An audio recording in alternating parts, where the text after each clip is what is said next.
Shalom anak-anakku sekalian dan selamat pagi. Kita jumpa lagi dalam pembelajaran hari ini, masih dengan materi yang sama, gereja dan orang muda.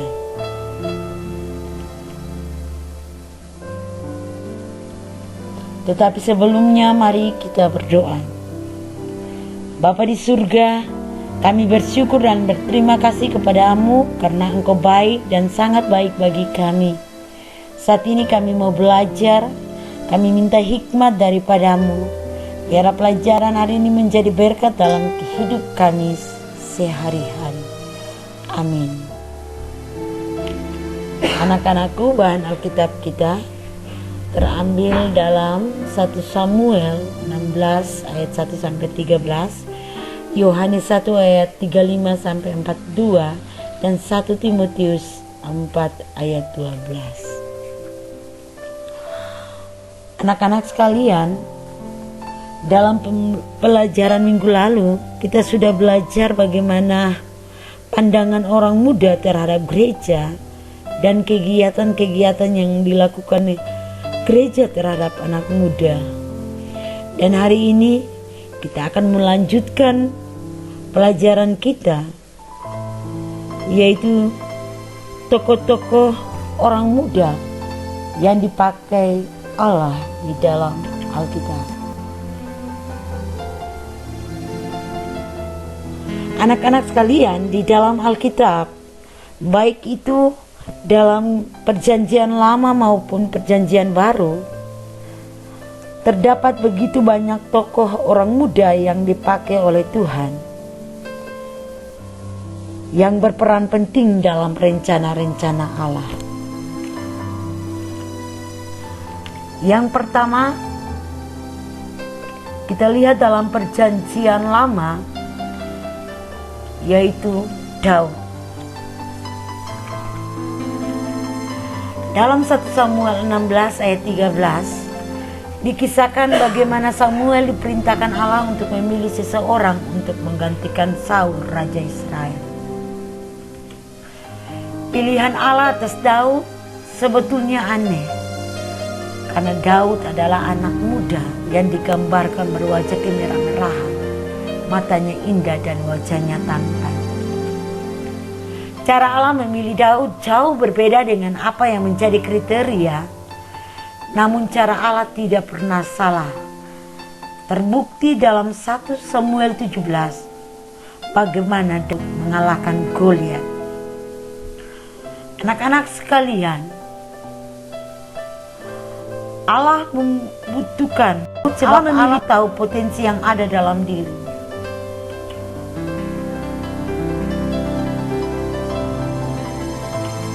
Allah membutuhkan orang muda termasuk kamu, karena orang muda mempunyai kekuatan, semangat, tekad untuk mendukung rencana Allah. Allah membutuhkan orang muda sebab mereka mempunyai visi yang besar untuk pekerjaan Allah.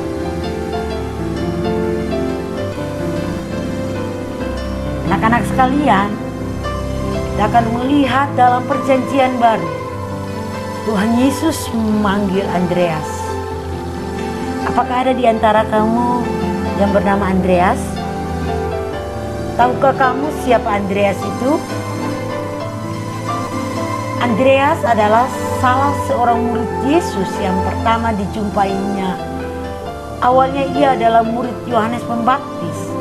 Namun ketika mendengar pemberitaan Yohanes bahwa Yesuslah anak domba Allah, maka ia pun menjadi pengikut Kristus. Yang menarik adalah Andreas tidak berhenti sampai di situ saja, tetapi ia pergi mencari Simon saudaranya dan memberitahukan kepada Simon bahwa ia sudah berjumpa dengan Mesias, dan akhirnya Simon pun menjadi pengikut Yesus. Yesus kemudian memberi nama Petrus kepada Simon, dan dalam bahasa Yunaninya artinya batu karang. Peran penting lain yang dimainkan Andreas adalah ketika Yesus mengajar begitu banyak orang, Pada waktu makan tiba-tiba tidak ada penjual makan. Sementara orang banyak membawa bekal dalam keadaan ini. Andreas datang kepada Tuhan Yesus dan mengantarkan seorang anak kecil dengan bekalnya, 5 roti jelai dan 2 ekor ikan. Hal ini terdapat dalam Yohanes 6 ayat 1-15. Yesus memberkati dan memberi makan 5.000 orang dan sisanya 12 bakul.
Anak-anak sekalian, Andreas adalah orang muda yang dibutuhkan karena memiliki inisiatif, proaktif, cekatan atau tanggap dalam menyelesaikan masalah.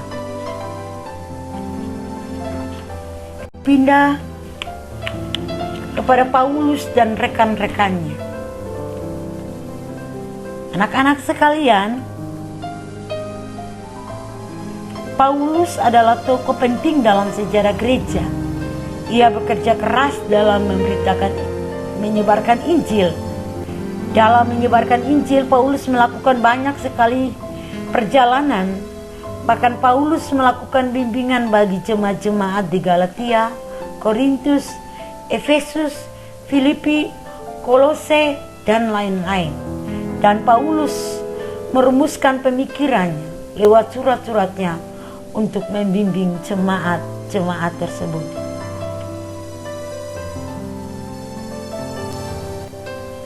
Paulus dibantu oleh sejumlah asistennya seperti Lukas, Barnabas, Lydia, dan Timotius. Di antara para asistennya, Timotius adalah yang paling muda dan diperkirakan usianya saat itu sekitar 20 tahun. Paulus menganggap Timotius seperti anaknya sendiri. Dalam 1 Timotius 1, Paulus menyapanya sebagai anakku yang sah dalam iman. Lalu bisa lihat itu di dalam ayat 2. Sedangkan di ayat 18, Paulus menyapa Timotius sebagai anak. Anak-anak sekalian, tetapi karena kemudaan Timotius, banyak orang mencemonya. Itulah sebabnya Paulus memberikan nasihat kepada Timotius.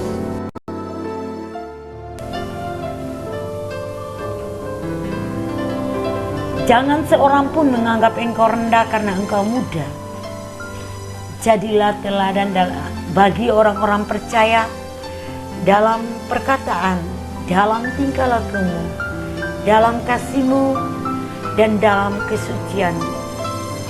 Kita bisa lihat itu di dalam 1 Timotius 4 ayat 12. Maksudnya adalah Timotius harus bersikap dewasa dan tidak merasa rendah diri apabila orang-orang yang ia hadapi menganggapnya terlalu muda.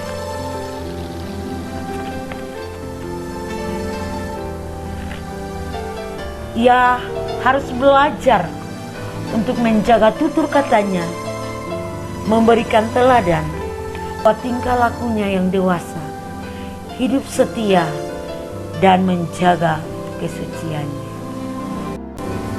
Hal ini yang sangat dibutuhkan dari orang muda,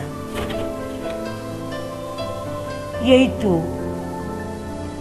menjaga tutur katanya, memberikan teladan lewat tingkah lakunya, hidup setia, dan menjaga kesucian. Anak-anak sekalian, dari pelajaran tadi kita dapat satu kesimpulan bahwa tokoh-tokoh orang muda dalam Alkitab memberikan contoh kepada orang muda di masa sekarang, bahwa gereja membutuhkan orang muda yang memiliki inisiatif, proaktif, dan tanggap dalam menyelesaikan masalah. Orang muda harus menjadi contoh dan teladan dalam kehidupan sehari-hari, menjaga tutur katanya, tingkah lakunya, hidup setia, dan menjaga kesucian diri. Anak-anak sekalian, pelajaran kita sampai di sini. Mari kita berdoa.